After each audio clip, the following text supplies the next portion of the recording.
Buenas tardes a todas y a todos. Les damos la más cordial bienvenida a la presentación del documento Nueva Constitución con Perspectiva de Género, en esta actividad organizada en conjunto por la Facultad de Ciencias Jurídicas y Sociales y la Vicerrectoría de Vinculación con el Medio de la Universidad de Concepción.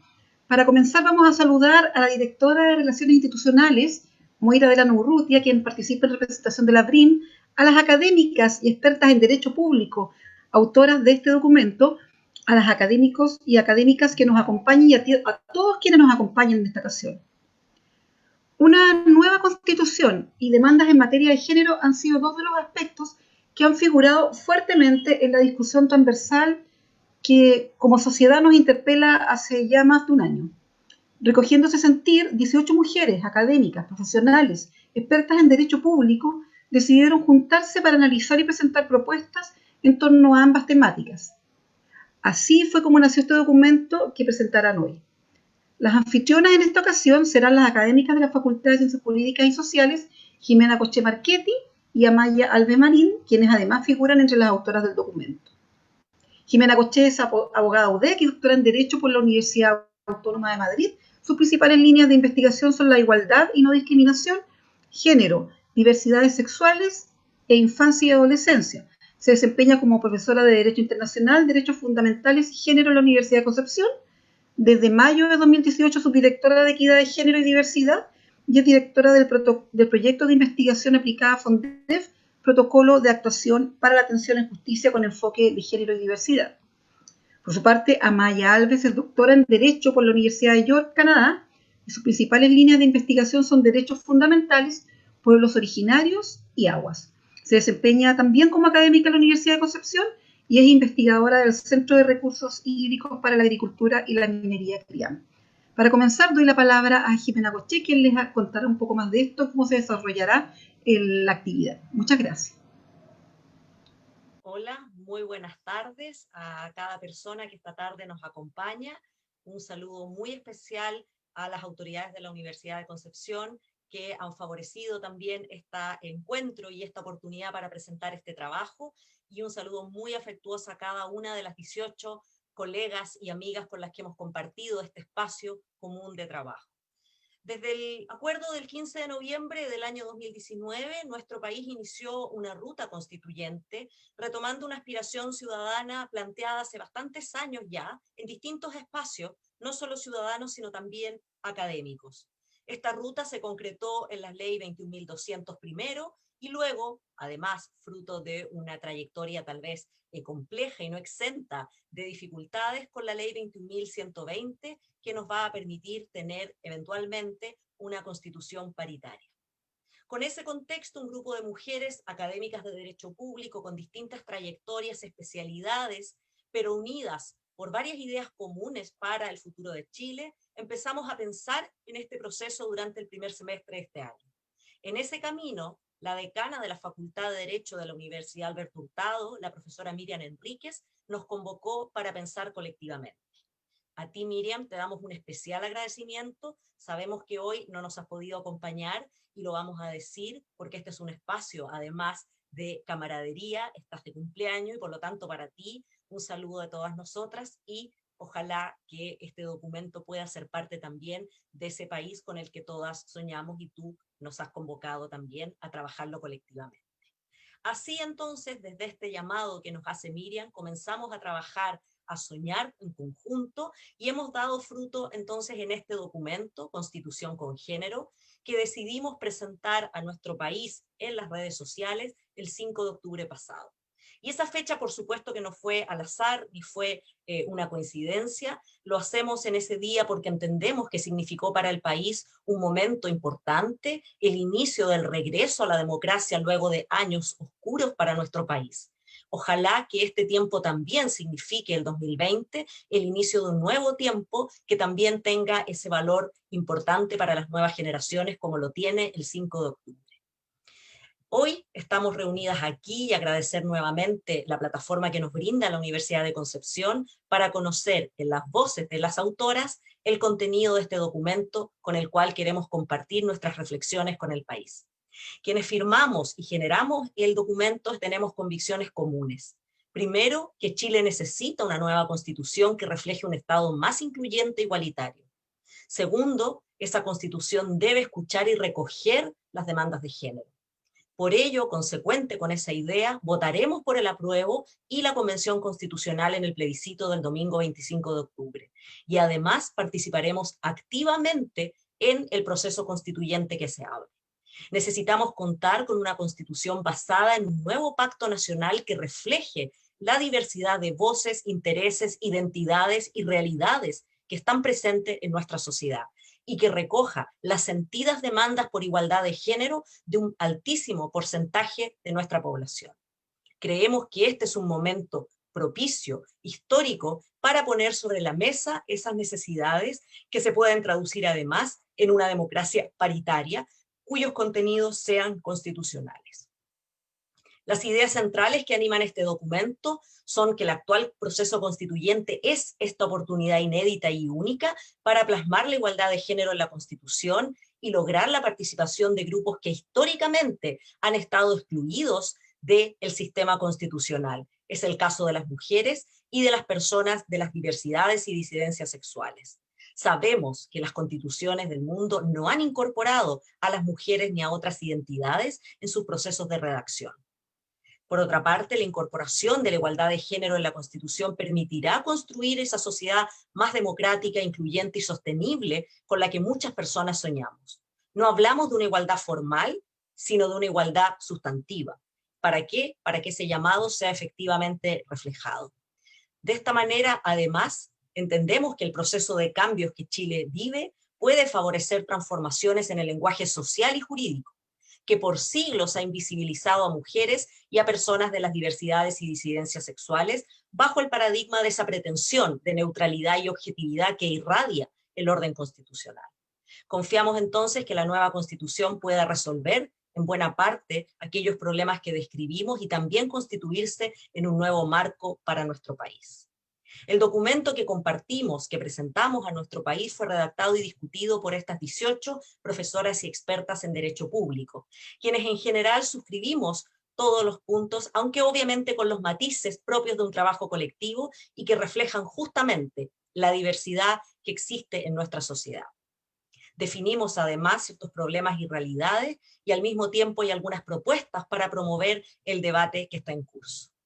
Las firmantes de este documento, y las vamos a mencionar una por una, porque creemos que este es el espacio para visibilizar ese trabajo, son Alejandra Zúñiga Fajuri, doctora en Derecho de la Universidad Autónoma de Madrid y profesora de la Universidad de Valparaíso; Amaya Alves Marín, doctora en Filosofía del Derecho de la Universidad de York; Antonia Rivas, doctora en Antropología del Derecho y de los Derechos Humanos de la Universidad de Berkeley; Bárbara Sepúlveda Ales, magíster en Derecho Público por la Universidad de Chile, magíster en Género de la London School of Economic and Political Science; Carolina Salas Salazar, de la Universidad Castilla de la Mancha como doctora en Derecho Constitucional; Catarina Lagos Tord, como magíster en Derecho Público de la Universidad de Chile; Claudia Sarmiento, quien es profesora y Master of Law de Teoría Legal por la Universidad de York; Estefanía Esparza Reyes, doctora en Derecho por la Universidad de Castilla-La Mancha; Judith Schonsteiner, doctora en Derecho de la Universidad de Essex; Leticia Morales, doctora en Derecho por la Universidad Pompeu Fabra; Lidia Casas, doctora en Derecho de la Universidad de Ottawa; Lieta Vivaldi, doctora en Sociología de la Universidad de Goldsmith; Miriam Enríquez Viñas, doctora en Ciencias Jurídicas de la Universidad de Santiago Compostela; Tania Bush Ventur, doctora en Derecho de la Pontificia Universidad Católica de Chile; Verónica Undurraga, doctora en Derecho de la Universidad de Chile; Viviana Ponce de León, doctora en Derecho de la Pontificia Universidad Católica de Valparaíso; Yanira Zúñiga Añasco, doctora en Derecho de la Universidad Carlos III de Madrid; y Jimena Goche Marchetti, doctora en Derecho por la Universidad Autónoma de Madrid.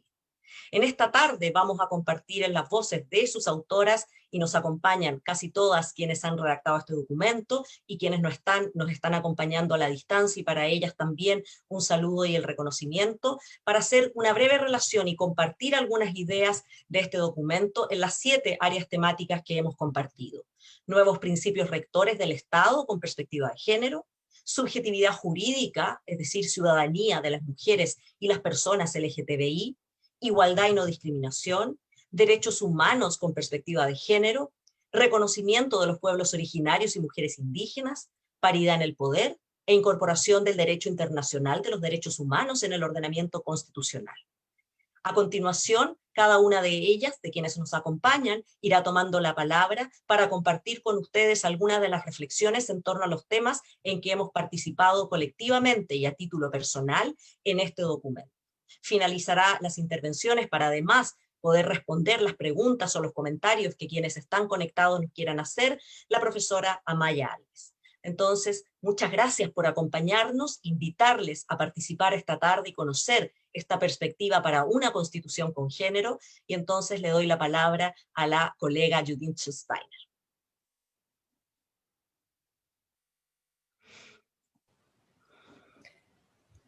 Buenas tardes a todos, a todas. Gracias por acompañarnos, gracias por interesarse en estas propuestas que estamos realizando y gracias a quienes han precedido en la palabra por la presentación y por pasar esta posta.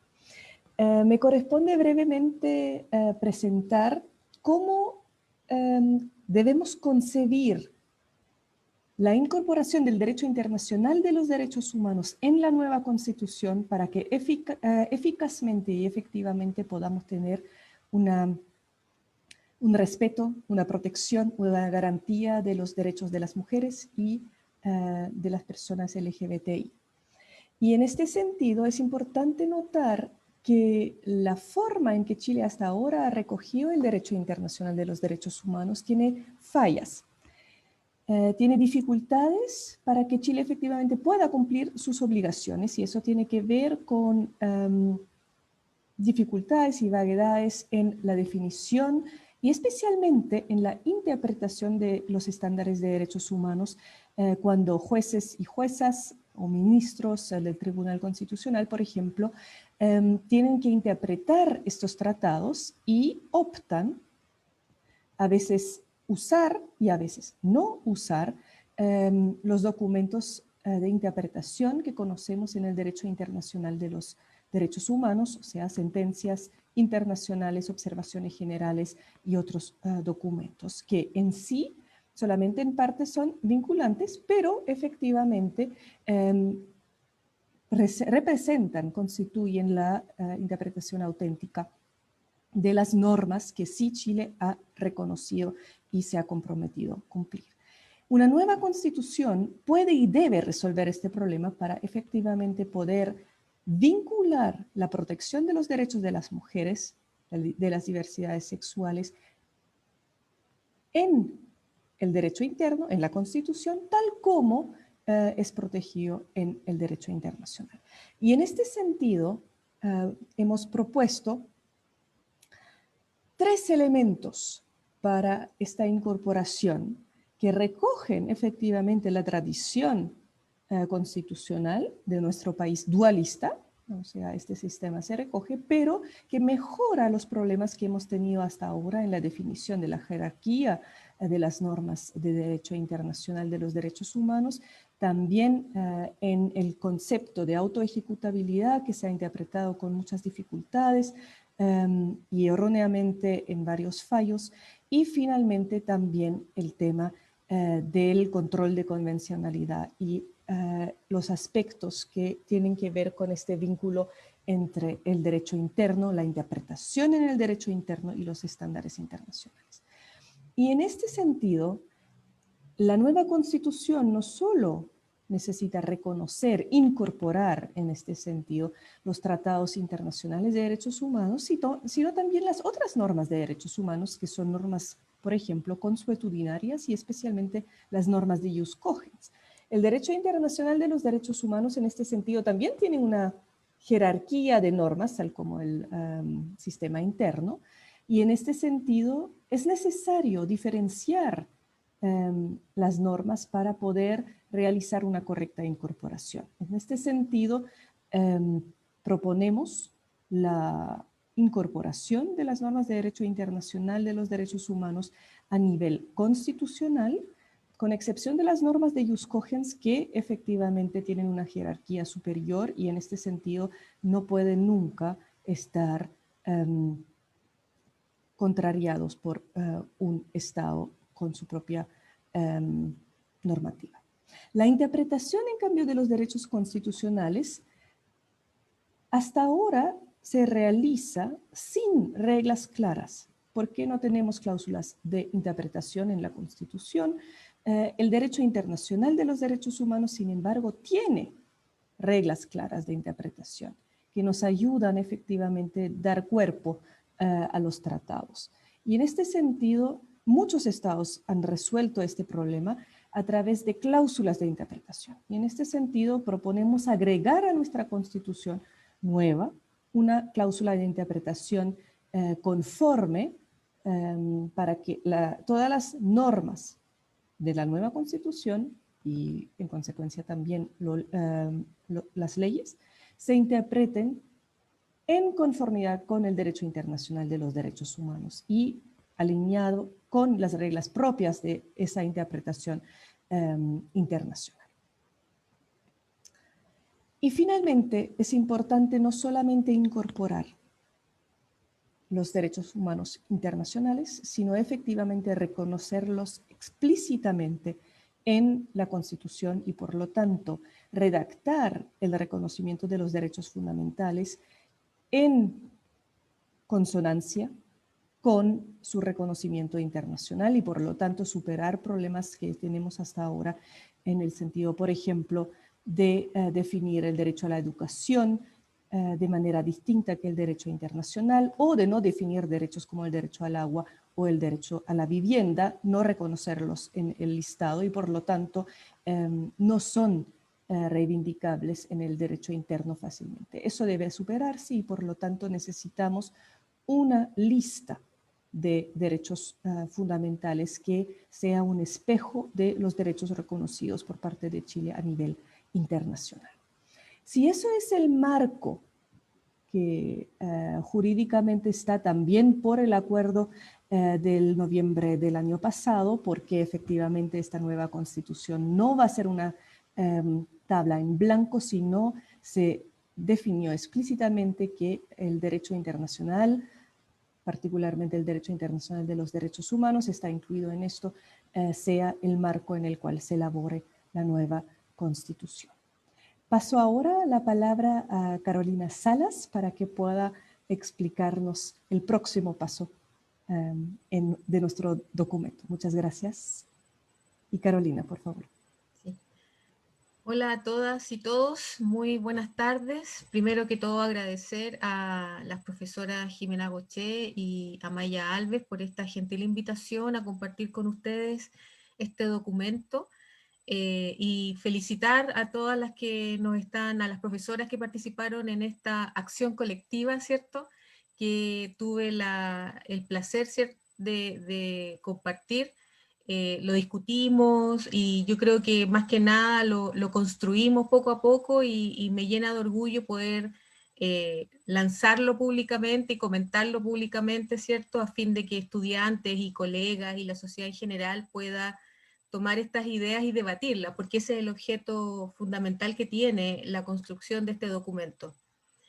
A mí me corresponde hablar sobre la subjetividad jurídica y la ciudadanía de las mujeres y de las personas LGBTI.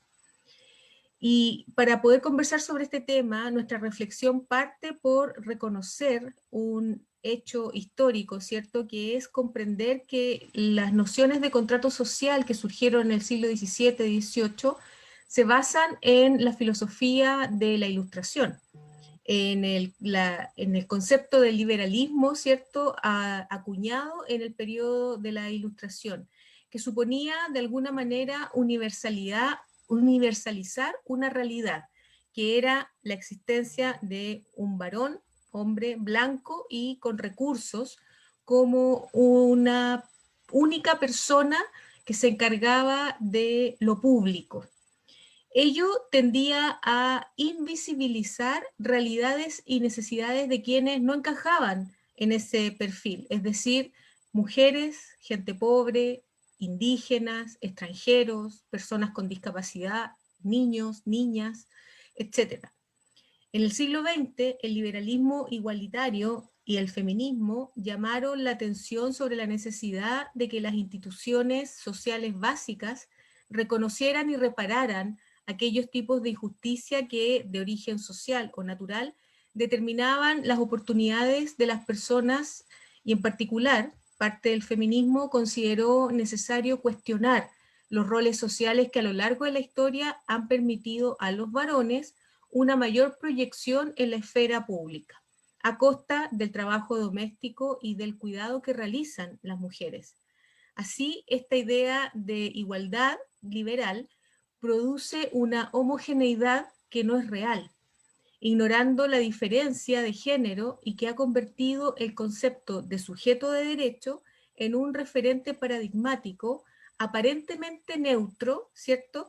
Pero que ha colaborado sostenidamente en el tiempo a dejar al margen a todos aquellos grupos y colectivos que no encajan con el perfil original, que es de carácter abstracto. En Chile, y las cartas fundamentales de las cuales nos hemos dotado, todas han sido escritas por y para hombres. Por lo tanto, alcanzar la plena subjetividad de derecho se ha transformado en todo un desafío para las mujeres y todos los sectores discriminados de la población. En buena medida, el paradigma androcéntrico, patriarcal, heterosexual y cisnormado que mandata el derecho no ha logrado reconocer la subjetividad socialmente validada para mujeres y personas LGBTI. Por lo tanto, el reconocimiento constitucional de esa subjetividad jurídica es imprescindible, pero también es necesario lograr una ciudadanía plena para todas las personas, entendida como un estatus normativo, ¿cierto?, que permite el ejercicio de nuestros derechos fundamentales, principalmente los de naturaleza política.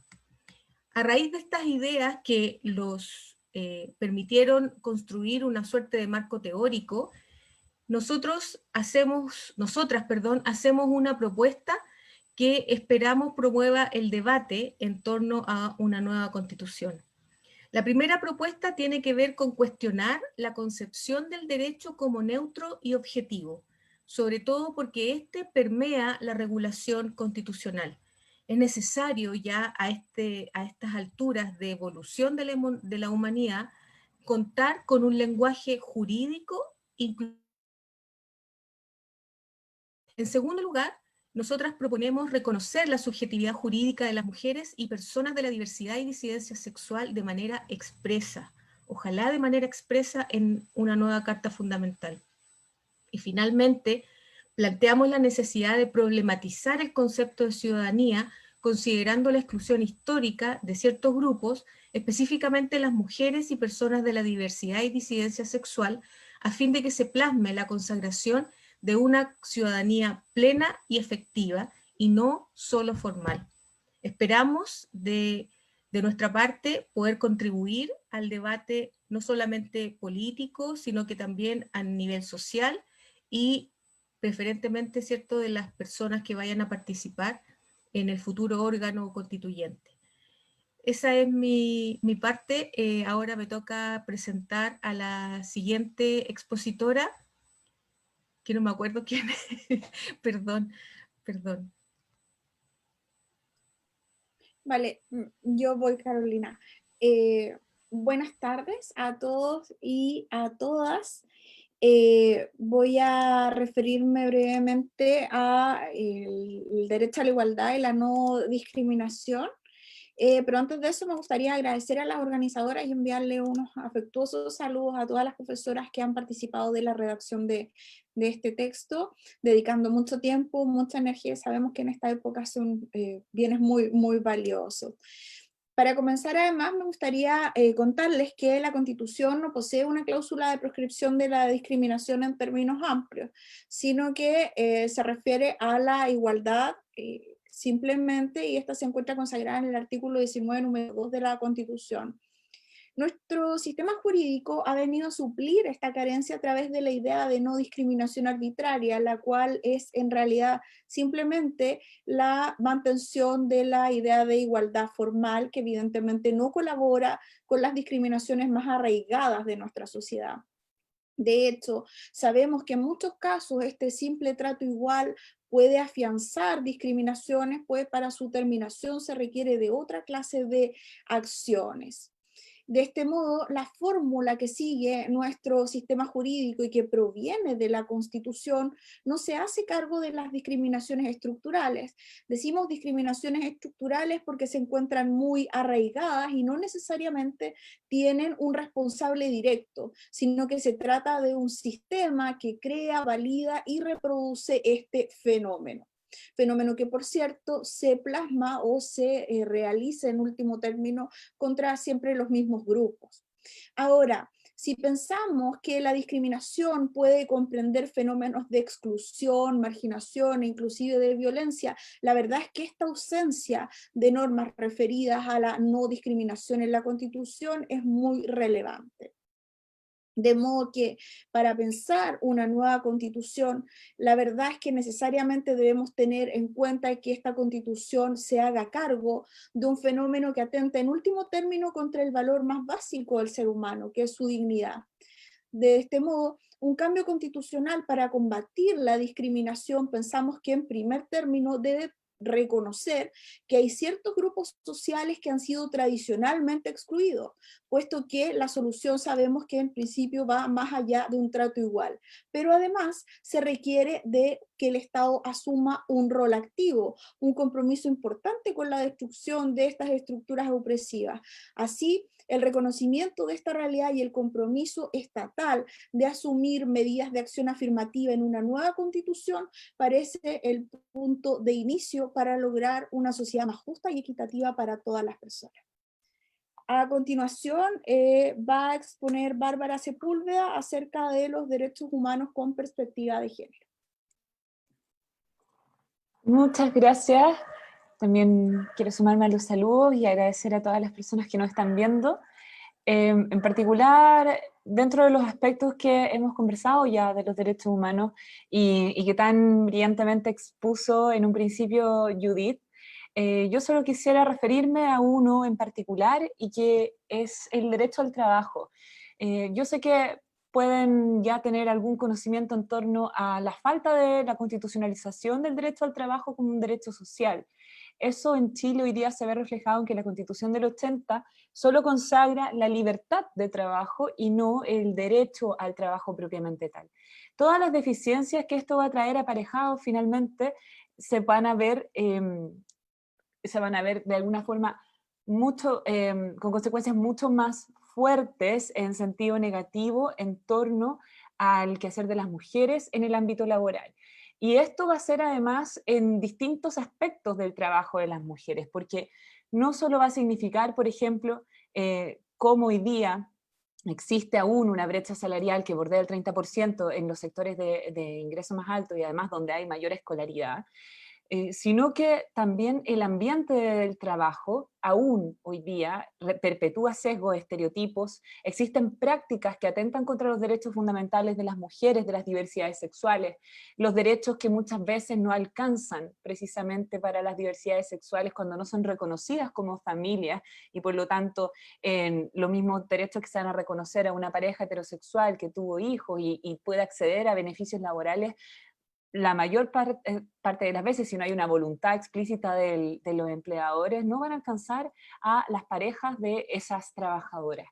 Se van a reproducir además conductas que hoy día, a pesar de tener una legislación específica en esta materia, no se han logrado solucionar. Por ejemplo, el acoso sexual en el trabajo.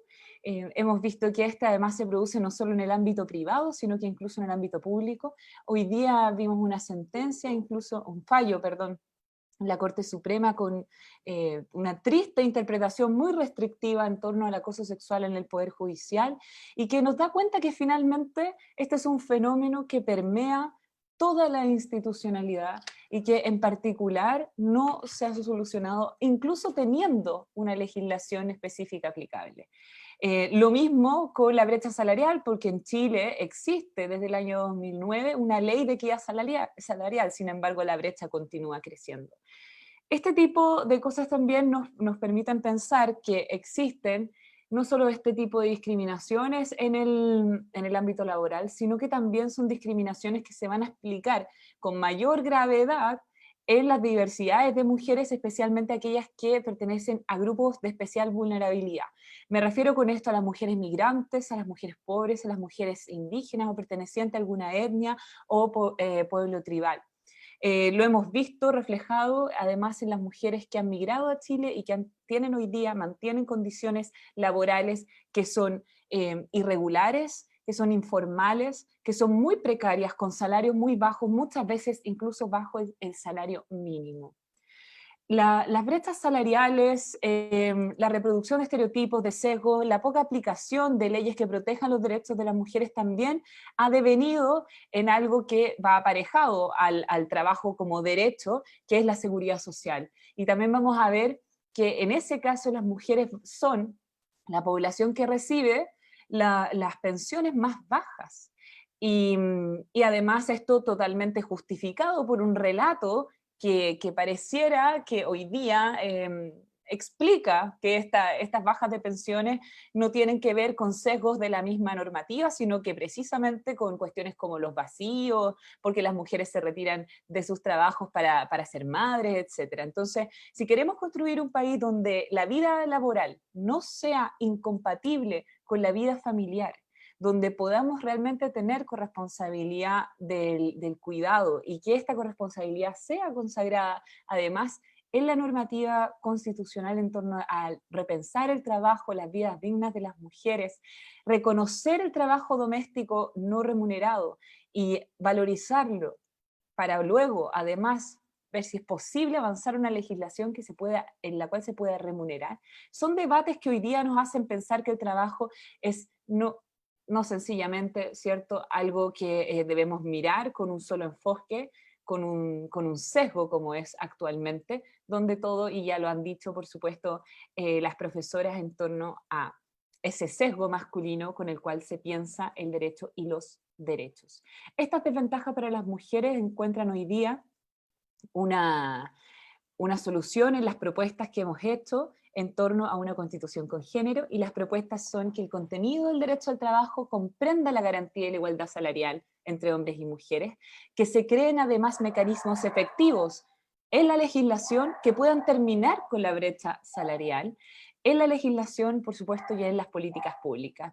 Reconocer la corresponsabilidad en las labores de cuidado, en las tareas domésticas, para que no recaigan exclusivamente en las mujeres, para que no sean un impedimento muchas veces para el desarrollo profesional, laboral y técnico de las mujeres. Estableciendo además el postnatal paternal obligatorio. El establecimiento de una política estatal que promueva la integración masiva de las mujeres en el mercado laboral, pero en empleos seguros, estables y en igualdad de condiciones para todas, todos y todas. Incorporar en el sistema de seguridad social también la protección de las personas que realizan trabajo doméstico y que hoy día no llegan a un seguro, una jubilación, siendo tremendamente injusto, especialmente para las mujeres adultas mayores. Reconocer aquí las labores de cuidado no remuneradas y por supuesto también a las trabajadoras sexuales para ser incorporadas en esta seguridad social.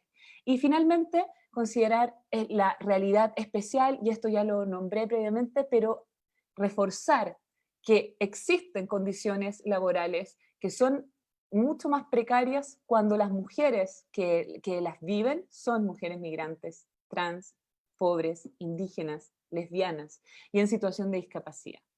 En ese sentido, no solo necesitamos facilitar el acceso al trabajo, sino garantizar también cupos específicos que ayuden a disminuir el desempleo histórico de estas y otras mujeres. Y ahora dejo a mi compañera, profesora Alejandra Zúñiga. Alejandra, perdón. La estaba buscando en el... No te preocupes. Bueno, junto con saludar a todas y agradecer la oportunidad de haber podido participar en esta instancia, bueno, y con la misma probablemente esperanza, el mismo optimismo que todas tenemos en que esta nueva constitución va a ser una diferencia, puesto que va a a tener una participación relevante de las mujeres en su construcción, es que, bueno, voy a referirme a algunos de los posibles contenidos que creo que una nueva constitución, o creemos que una nueva constitución debiera trabajar. Porque yo creo que lo más importante a tener presente es que las mujeres en general somos un grupo social definido por el género y por características biológicas que son similares, nuestros dotes reproductivos y sexuales. Estamos sujetas a normas sociales parecidas, derechos y responsabilidades específicas del género, ¿no? Y estamos regidas por estereotipos también semejantes, ideales de feminidad, que expresan algunas preferencias análogas también, ¿no? Las mujeres en general, el disfrute a las relaciones de cuidado, ¿no? Y estas estructuras de restricción o de definición, ¿verdad?, se influyen recíprocamente y forman una identidad de grupo. Y es esa identidad de grupo que debiera por primera vez estar reflejada en una nueva constitución. Aunque pudiéramos llegar a eliminar algunas de estas restricciones, porque no todas pueden eliminarse, evidentemente, pero algunas podemos trabajar sobre ellas, por cierto que hay que tener presente que otras van a mantenerse y por tanto es necesario trabajar instituciones políticas y programas destinados a considerar a las mujeres desde todas las posibles perspectivas que tienen, ¿no? Las mujeres somos todas distintas, aunque compartimos ciertas cosas que nos hacen que es posible, creo yo, que identificarnos como un grupo. Una de las cuestiones también más relevantes es que esta constitución la vamos a construir en tiempos de pandemia. Yo creo que eso es un elemento muy relevante. No vamos a poder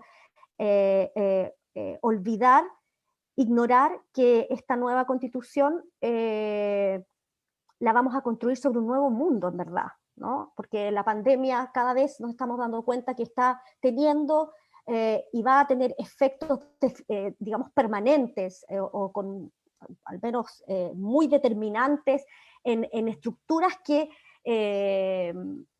pensábamos que de alguna forma estaban siendo superadas. Sobre todo hay que referirse aquí al tema de la mujer y el trabajo, ¿no?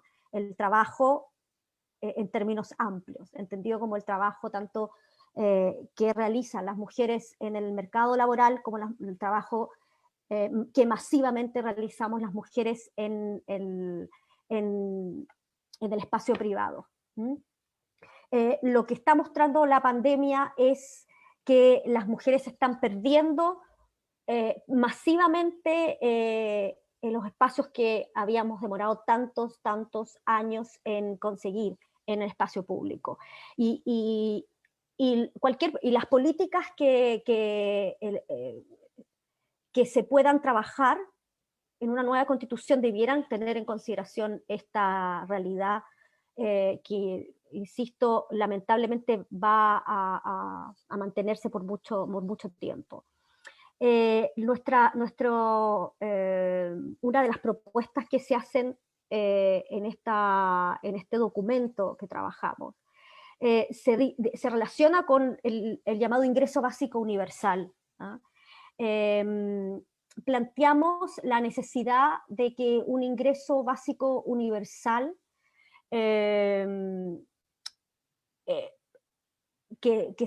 ha sido construido como teoría con el objeto de garantizar evidentemente la justa igualdad de oportunidades. Planteamos que este ingreso básico universal tenga una perspectiva de género, tenga una sensibilidad de género,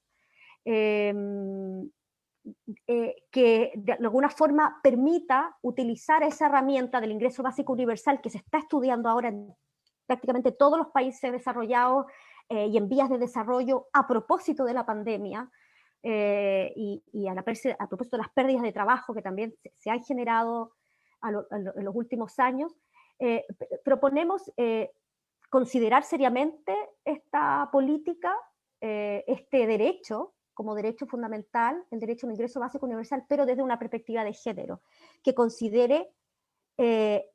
se considere como una herramienta para remunerar el trabajo que realizan las mujeres en el espacio privado.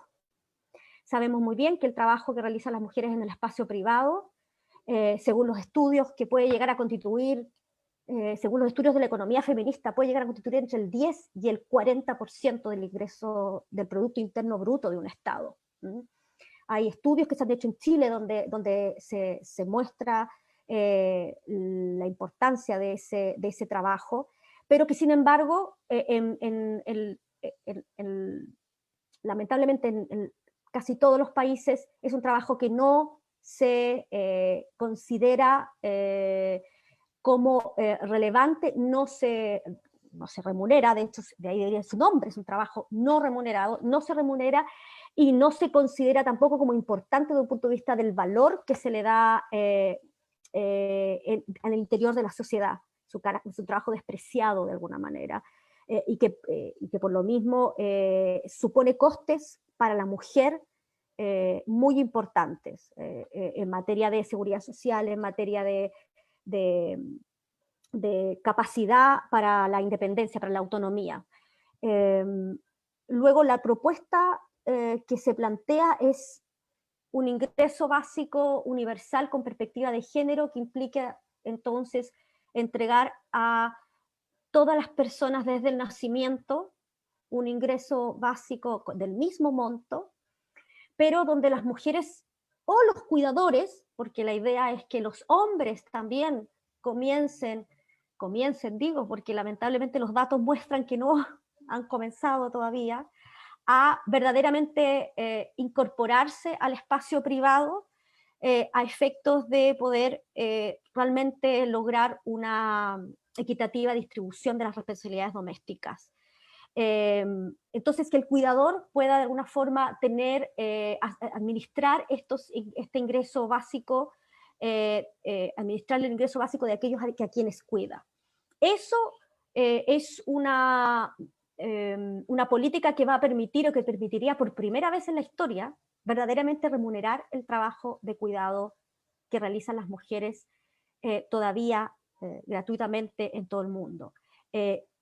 Pensamos que una nueva constitución con ojalá un 40, un 50% de mujeres, es decir, una constitución ojalá paritaria, pueda tomarse en serio este tipo de derechos, nuevos derechos. Estos son los nuevos derechos que en el contexto de pandemia que estamos viviendo y en el contexto de este nuevo mundo, de alguna forma que se está construyendo, creo que una constitución podría y debiera considerar seriamente. Y creo que podemos esperar optimistamente que una nueva constitución con género considere estos nuevos derechos sociales, especialmente teniendo presente la perspectiva de las mujeres. Doy ahora la palabra a Leticia Morales. Hola a todas y a todos, muchas gracias. Y muchas gracias a quienes han hecho posible esta oportunidad de convocarnos aquí todas juntas. Es la verdad una alegría formar parte de este grupo y de haber alcanzado el documento que estamos ahora comentando. Y con base a lo que ya han mencionado las profesoras que me precedieron, voy a hacer una referencia a la idea de los derechos sociales, el género y la Constitución. Tres cuestiones relevantes que están vinculadas de manera fundamental, y esto ha sido parte de lo que se ha querido plasmar en el documento, entre diferentes temas. Por supuesto que en un sentido débil se trata de tres cuestiones diferentes y en general se estudian y analizan de forma separada. Pero en un sentido significativo, lo que se obtiene de entender a la luz unas a la luz de las otras es lo que hace su consideración conjunta particularmente relevante, y es ese vínculo el punto interesante que hay que fundamentar. Por supuesto, para quienes nos encontramos de esta vereda ya posicionadas en la necesidad de una perspectiva de género, así formulado parece una afirmación obvia y aceptada a primera vista. Sin embargo, para quienes en cambio están del lado, digamos, de una vereda opuesta, este documento lo que pretende entonces es brindar razones poderosas que justifican el valor de una constitución con enfoque de género y en particular una redacción dentro de la Constitución de los derechos sociales con esta perspectiva. Fundamentalmente, la idea es que sin este vínculo explícito, el documento resultante habrá perdido una oportunidad única capaz de contribuir a una sociedad más igualitaria e inclusiva. Me refiero en particular y de forma atípica a los derechos a la educación, el derecho a la salud, el derecho a un ingreso mínimo y el derecho a la vivienda, sin con esto querer agotar los derechos sociales. Parte ya Alejandra se ha referido a los que son considerados nuevos derechos, entonces estos serían los derechos sociales típicos, que sin embargo, aún considerados como tales en la Constitución actual, todavía no se reconocen todos ellos. Por ejemplo, el derecho a la vivienda o a un ingreso mínimo están ausentes. Y no basta entonces la postulación de una protección desde una garantía de igualdad formal, parte de lo que ya mencionó Estefanía sobre la idea de igualdad. Nos parece claro que se trata de una propuesta insuficiente y que sería erróneo contentarse con una aproximación de igualdad formal respecto al establecimiento y protección de los derechos sociales, sino que hace falta una igualdad material. Y esta es una pregunta que suele aparecer muchas veces cuando hablamos de los derechos sociales en este sentido, donde necesitamos un tratamiento diferenciado, ¿no? Lo que se necesita es que la Constitución dé cuenta de las dos perspectivas, la formal y la sustantiva o material, la perspectiva que incorpore entonces las diferencias. Por supuesto que para ciertas cuestiones es suficiente o va a ser suficiente una posición de neutralidad frente al género en alguna línea de la igualdad formal, pero como señalaba, esto no alcanza si lo que se pretende es generar procesos estructurales de transformación económica y social, que es lo que ha venido también demandando la ciudadanía en las calles. Y en este sentido, lo deseable entonces, desde la mirada que hemos volcado en el documento, es que se incorpore la mirada de las mujeres, enfatizando los problemas derivados de las diferentes oportunidades que tienen para integrarse como miembros plenos de la sociedad. En este documento lo que hacemos entonces es generar cuáles son los problemas que hemos identificado y cómo proponemos que se debería dar cuenta de cada uno de estos derechos con perspectiva de género. Entonces, ya solamente para referirme a unas cuestiones finales, el énfasis estaría en no solo ampliar el alcance y las garantías constitucionales de los derechos sociales, sino también en asegurar el goce efectivo de los derechos sociales de las mujeres como ciudadanas. Entonces, lo que se requiere es la inclusión de la igualdad material que garantice la equidad de género en la regulación de los derechos sociales, mediante un trato diferente para quienes se encuentran en una situación diferente. Esa es entonces un poco la síntesis que he querido plasmar el día de hoy con relación a esta parte de los derechos en general, la parte que tiene una estructura, una demanda de cambio estructural fundamentalmente importante respecto de las cuestiones sociales y económicas. Y le voy a dar paso entonces a la profesora Yanira Zúñiga. Muchas gracias, Leticia. Yo aprovecho de agradecer, de manifestar mi felicidad por estar en este grupo de colegas y amigos. Agradecer a las anfitrionas y reconocer especialmente el impulso y el trabajo de la decana Miriam Enríquez, en parte también porque me corresponde exponer un capítulo en que Miriam participó, que es el capítulo de paridad en el poder. Y quizás antes de esto simplemente decir algo que puede ser muy obvio, pero que me parece importante recalcar, ¿no? Que lo que creo que compartimos todas aquí en este trabajo es la intención de ofrecer un trabajo jurídico que es relativamente atípico, ¿no? Raro en términos de la productividad académica, poner al servicio de un método, de un enfoque determinado, que es este enfoque que mira la situación de ciertos grupos excluidos, en particular mujeres y disidencias sexuales, los impactos que tienen las normas jurídicas, tanto por lo que dicen como por lo que no dicen, ¿no? En la vida de estas personas, y al mismo tiempo corregir una omisión que es una omisión de la productividad jurídica en Chile y en el extranjero. Entonces este servicio, este trabajo tiene, yo diría, una vocación académica pura, en el sentido de corrección, pero también una vocación política al ser un conocimiento puesto en acción en un momento especialmente importante para la vida política chilena.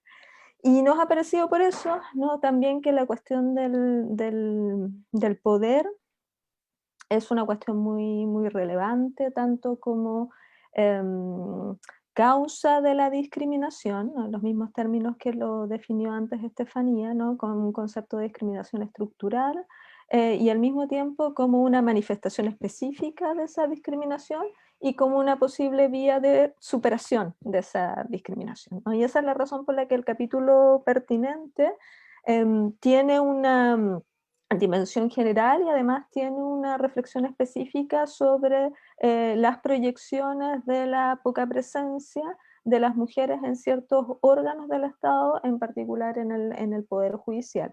Y lo que hacemos es un trabajo típicamente en esta materia, puesto en un lenguaje más sencillo, ¿no?, en el que identificamos cómo hay causas sociales, ¿no?, relativas a imaginarios de género que redundan en estas anomalías de tener tan escasa presencia las mujeres, no solo en el Poder Legislativo, sino en otros órganos del Estado.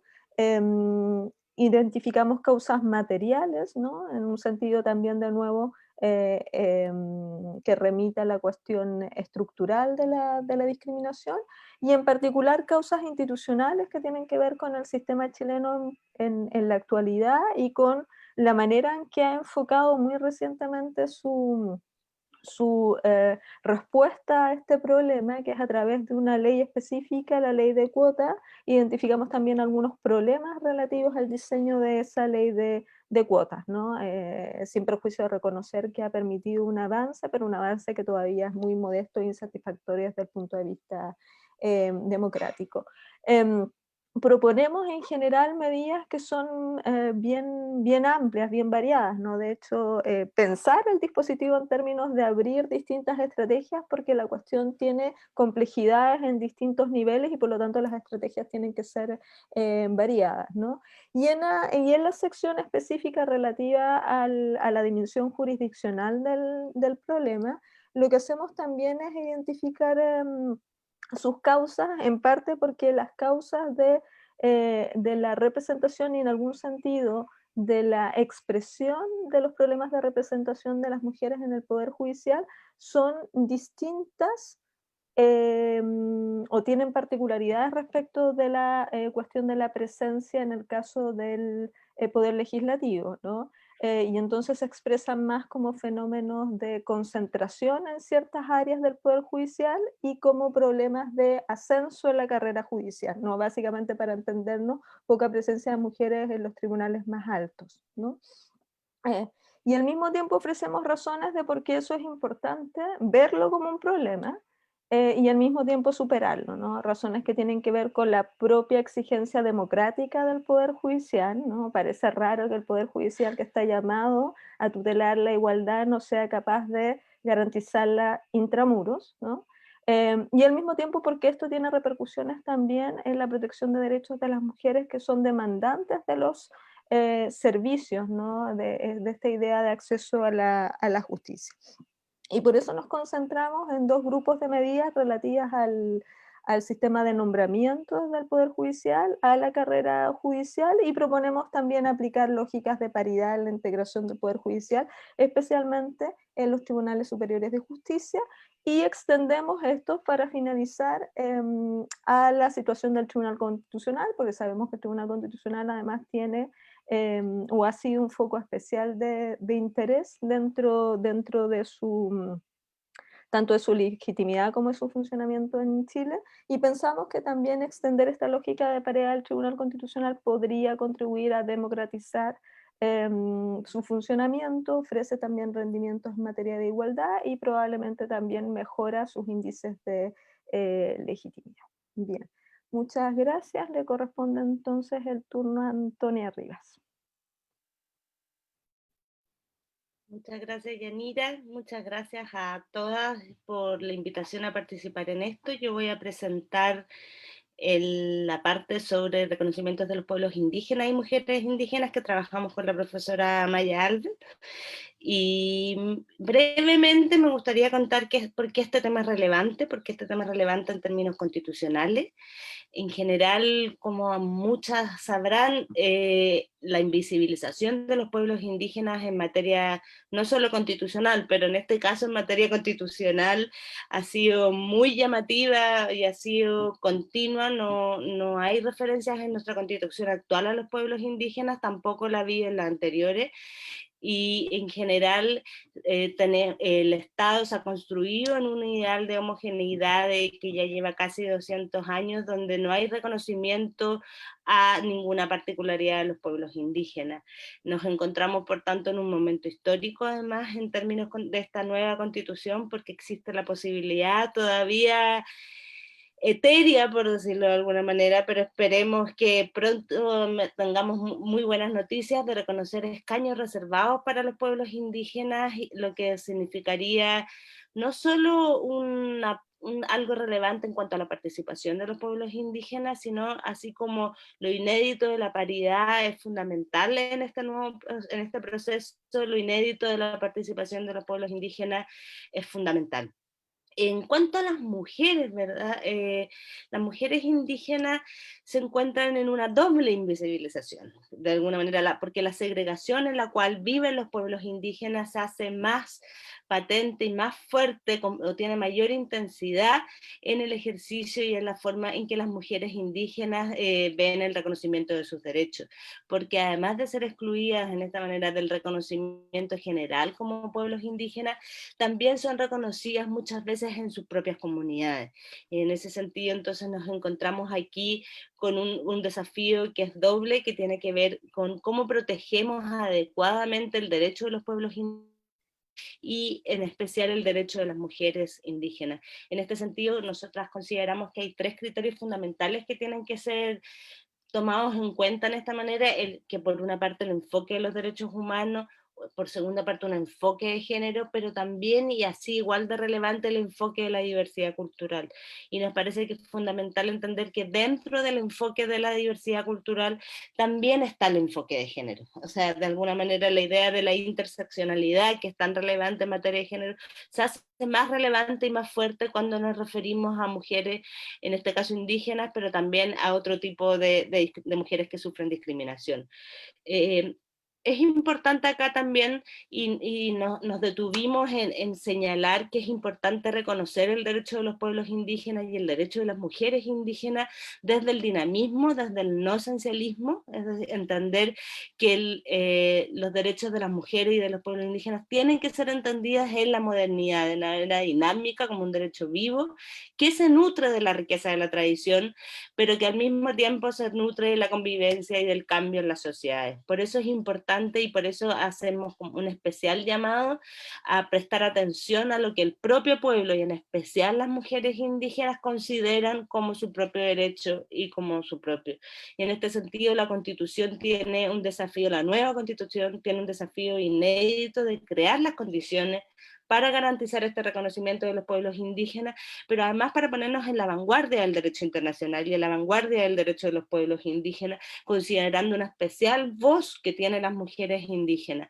Y respecto, por último, a las naturales tensiones ¿verdad? Y tan polémicas tensiones también que hay muchas veces entre los derechos humanos y los derechos de los pueblos indígenas, nosotros consideramos que es importante acá tener una mirada más profunda, que mire el contexto específico y que tenga, como ya lo dije, una especial atención al entendimiento que los propios pueblos indígenas tienen sobre sus costumbres y usos ancestrales.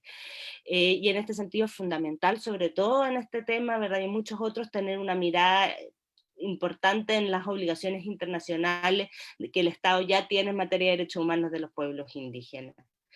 Eso, quedo atenta a las preguntas y le doy el paso además a mi coautora. Gracias a todas por estar aquí. La verdad que es un momento emocionante, yo pienso. Agradecerle a Miriam que lideró este trabajo. Y simplemente unas palabras como para, en el fondo, cerrar esta presentación. Y quizás la pregunta sería la siguiente. ¿Por qué nos interesa tanto proponer este documento, entregarlo a la comunidad, hacer este vínculo con el medio? ¿Por qué nos parece especialmente relevante? Y es porque en la historia constitucional chilena hemos tenido 12 constituciones y todas ellas, todas las constituciones de la vida independiente de Chile han sido redactadas por hombres para hombres, porque eran los únicos sujetos políticos, al menos hasta 1949. Y eso nos tiene que hacer pensar que a lo mejor los libros que hemos leído solo realmente hablaban para los hombres. Los libros con los cuales estudiamos en la universidad solo hablaban para una parte de la población y excluían al resto. Y este proceso constituyente tiene el gran desafío de ser un proceso incluyente, de terminar con esa exclusión histórica. Y entonces quizás ustedes me podrían señalar, y a veces lo veo en las caras de los alumnos, de decir, pero ¿por qué le pone tanto color? ¿Por qué lo repite tanto? Sino, es casi obvio, quizás para la generación más joven es obvia, pero mi impresión es que el efecto del sistema social y jurídico en el que vivimos es una experiencia transversal a todas las académicas que están acá. Esta foto de las 18 académicas, o de las que hoy día estamos acá, pero que representamos a las 18 que trabajamos en este texto, es sin duda algo excepcional. Y por eso de alguna manera me emociona, porque no es común. Primero, no es tan fácil ser académica en Derecho en Chile siendo mujer. No es fácil realizar estudios de posgrado. Y tampoco es fácil tener una voz para proponer un documento a todos quienes quieran escucharnos dentro del proceso constituyente. Y en ese sentido, quizás comentarles que al final del documento va un glosario, que yo de verdad les recomiendo mucho quizás partir leyendo el glosario, porque por ejemplo podríamos señalar que el enfoque de género es una categoría de análisis, y por eso me gusta cuando Yanira habla que esto, lo que proponemos es un método, es aprender a mirar la Constitución con otros ojos. Entonces yo invitaría a todos nuestros colegas que estudiaron hace harto tiempo atrás Derecho Constitucional, que a lo mejor ejercen como jueces, como fiscales, como defensores, o son abogados de ejercicio libre y creen que conocen realmente toda la perspectiva posible del derecho constitucional, a que hicieran una pausa y leyeran este documento, porque se van a dar cuenta que las condiciones para garantizar los derechos y el acceso a bienes y servicios de la sociedad con justicia e igualdad no está garantizado en la actual Constitución.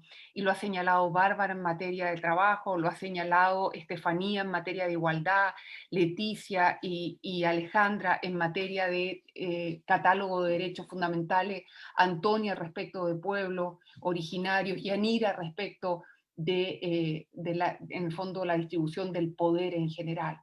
A mí me parece que ese enfoque de género va de la mano, como señalaba Judith al inicio, con un enfoque de derechos humanos. Eso es otro tema.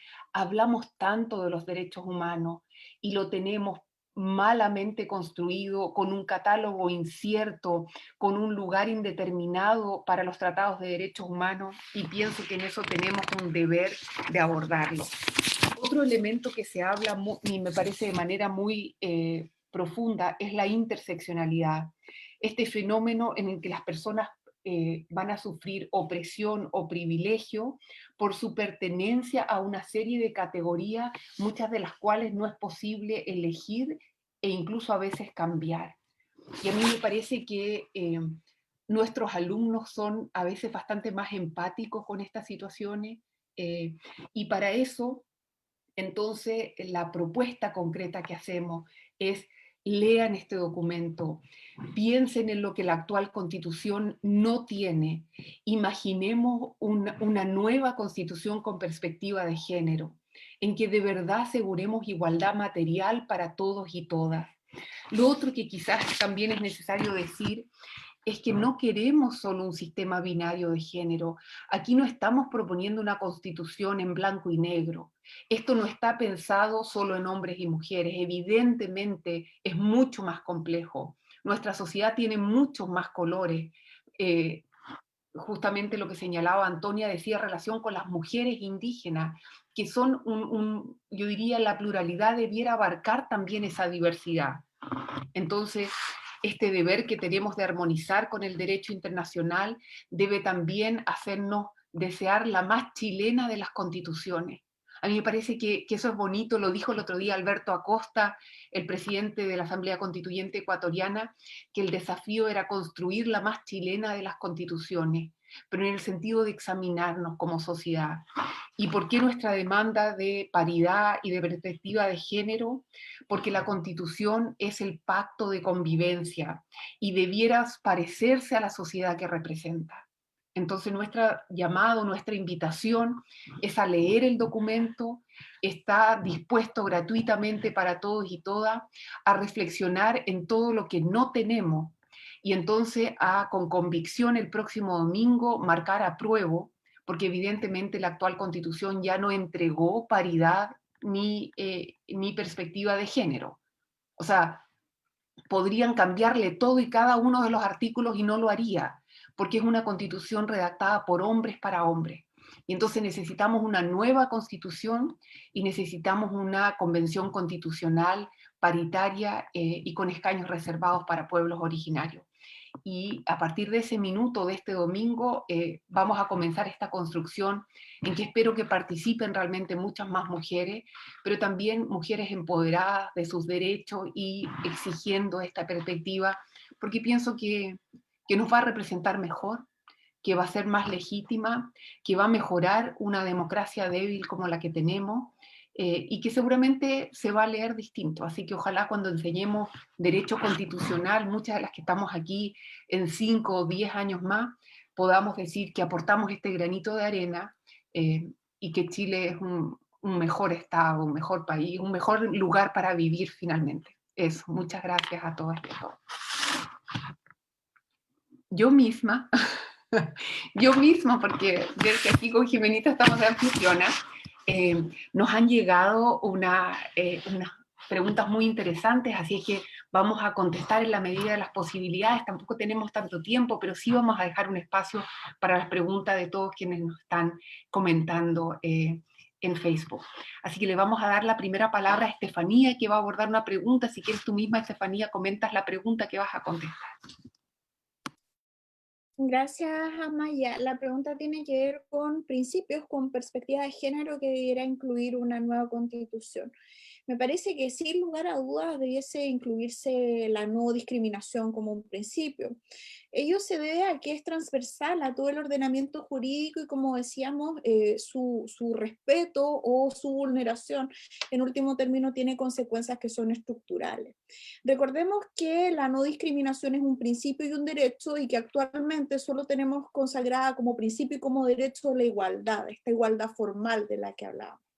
Nuestra propuesta, según señalábamos, no es una igualdad en términos neutros, no se conforma, como decíamos, con un trato igual.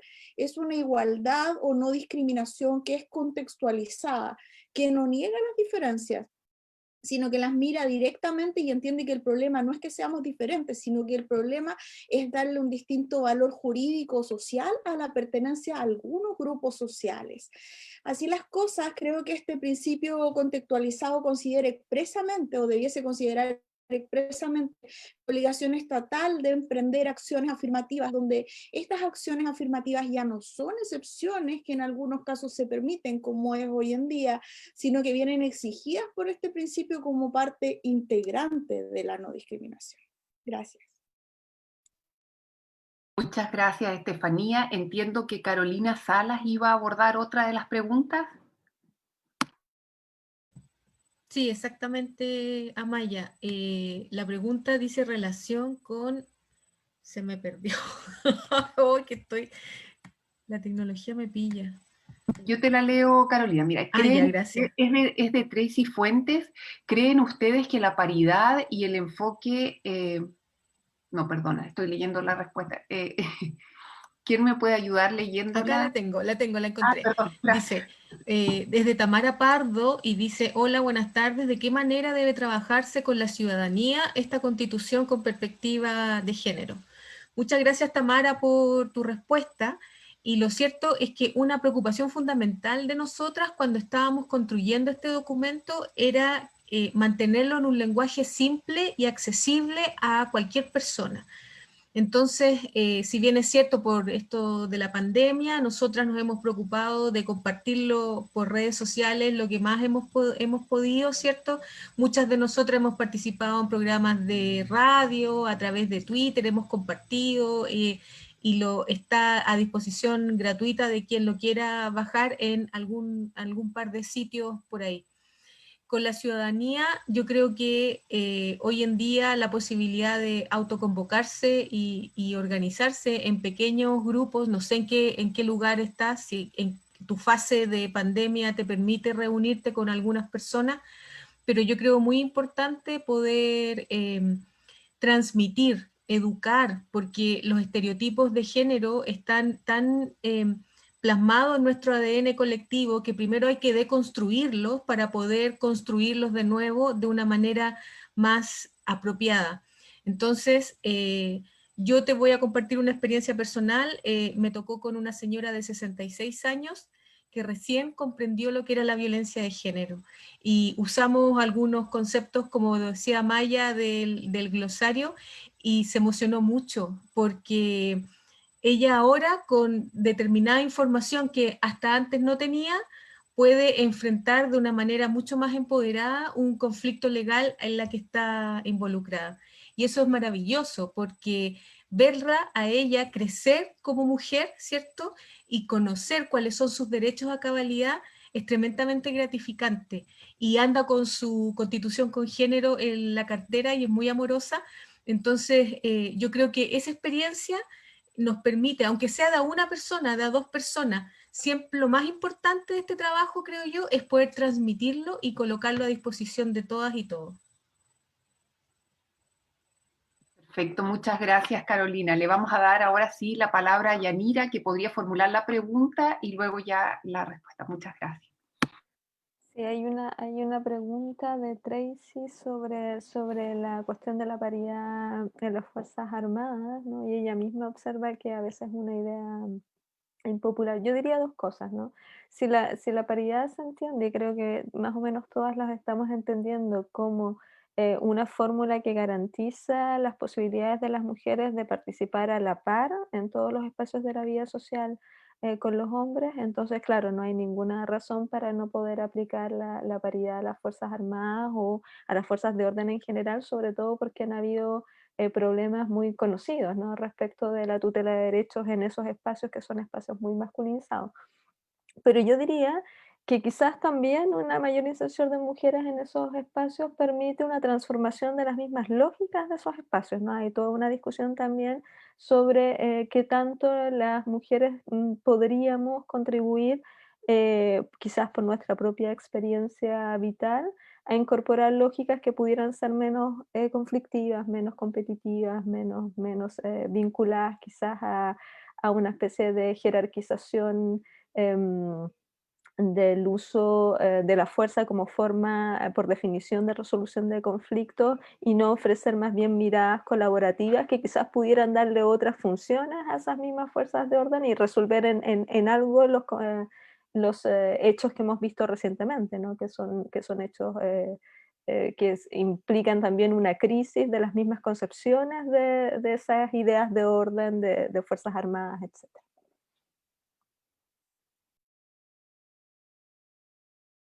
Perfecto, muchas gracias. Bienvenida, Lidia. Estamos muy felices que está aquí. Le vamos a dar la palabra a Jimena para contestar la última pregunta. Lamentablemente no nos queda tanto tiempo, pero feliz vamos a contestar la última pregunta que tenemos acá. Y Jimena entonces nos despide.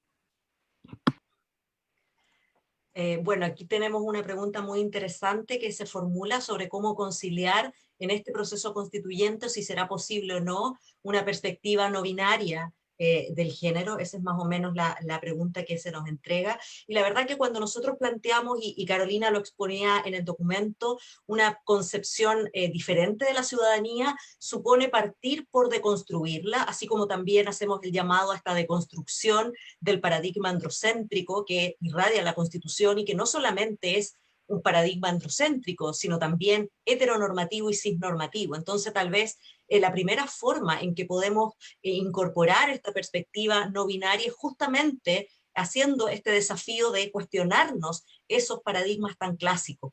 Ahora, eso supone entonces que tratemos en la discusión constituyente pensar con una perspectiva no binaria, por ejemplo, el contenido de los derechos fundamentales en torno a la vida privada o la familia, por ejemplo, más allá de las discusiones que legítimamente se van a dar sobre si se regula o no se debe regular con detención la familia, por ejemplo, en la Constitución.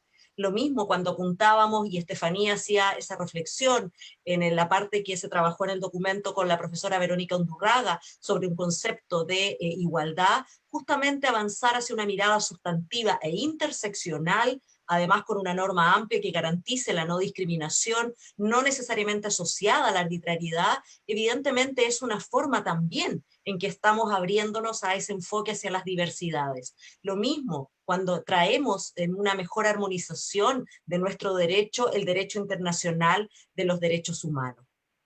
Y además algo que me parece muy relevante, y es un tema que lo hemos discutido en distintos espacios, reconocer, asumir la enorme cantidad de sesgos de género, roles, representaciones o estereotipos. No vamos a hacer aquí todas las precisiones que las trayectorias y los estudios feministas y de género hacen en estos términos, que afectan a las personas desde la relación con los cuerpos y cómo los cuerpos a veces han sido, o a veces no, durante mucho tiempo han sido el objeto de estructuras de poder a partir de excluir algunos cuerpos. Hoy día tenemos que pensar una perspectiva amplia, incorporar estos temas en las discusiones, y por lo tanto a partir de ello hay varias estrategias que podemos mirar para esa perspectiva más inclusiva, que refleje el desarrollo de un país que evidentemente incluye a todas las personas y que no excluye a algunas simplemente por ser una identidad que tal vez socialmente hoy día están reconocidas, pero no desde la perspectiva jurídica.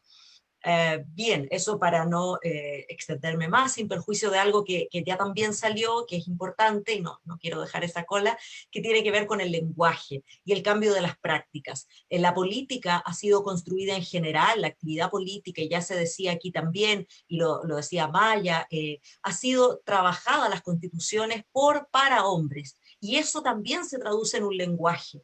Ya podemos empezar a pensar en ya no hablar de chilenos, ciudadanos, y usar el término persona, es decir, pensar en un ejercicio de la ciudadanía que sea inclusivo. Los lenguajes, los tópicos, los horarios, los espacios, las estrategias, las alianzas, la forma de comunicar, en general en política, que a veces no es de manera tan sutiles, ya son prácticas que son fundamentalmente masculinas, desde una lógica además bastante estructurada, desde una cierta masculinidad hegemónica, y por lo tanto tal vez es el momento de avanzar en este proceso y en forma paralela empezar a deconstruir esas estructuras sociales que han de alguna manera anulado las capacidades reales de muchísimas personas a lo largo del tiempo. Bien, y como me dieron entonces la misión también de cerrar, vamos a dejarles entonces, a nombre de las 18 académicas que hemos compartido este documento, un saludo a cada persona que esta tarde se ha incorporado. Agradecemos los buenos comentarios que además están en el Facebook. Contarle a cada uno de ustedes que esta exposición, esta conversación, estará disponible en el Facebook de la carrera de Derecho de la Facultad de Ciencias Jurídicas y Sociales, de manera que la puedan volver a ver, ya de la manera que la puedan difundir. Siempre puede ocurrir algún momento en que Netflix no nos ofrezca nada interesante, y si eso ocurre antes del domingo, usted puede decir, voy a ir a mirar de nuevo Constitución con Género y ver lo que estas 18 mujeres están haciendo entonces al poner estas ideas en movimiento. Así es que, nada, un saludo a cada una de las que nos acompañó hoy día. Ha sido, y aquí hablo absolutamente a título personal, pero entiendo que reflejo a su vez a todas, ha sido un privilegio formar parte de este equipo, y como alguien decía también, ojalá que a partir del domingo se abra un nuevo tiempo, un nuevo momento donde sean muchísimas más las que se sumen, y no solo desde las miradas jurídicas. Aquí coincidimos que somos 18 profesoras de Derecho Público, pero este es un tema país, y es un tema en que todas las voces deben ser convocadas, las voces de todas las disciplinas, las voces de la ciudadanía, de todas las realidades y todas las identidades. Así es que les invitamos a que participen este domingo en un proceso que nos pilla en una contingencia tal vez sanitaria, lo que hará seguramente doblemente histórico el proceso que vamos a vivir, y ojalá entonces que ese apruebo y esa convención constitucional signifique el cambio para un nuevo tiempo a partir del lunes. Muy buenas tardes y que tengamos entonces una excelente jornada este domingo.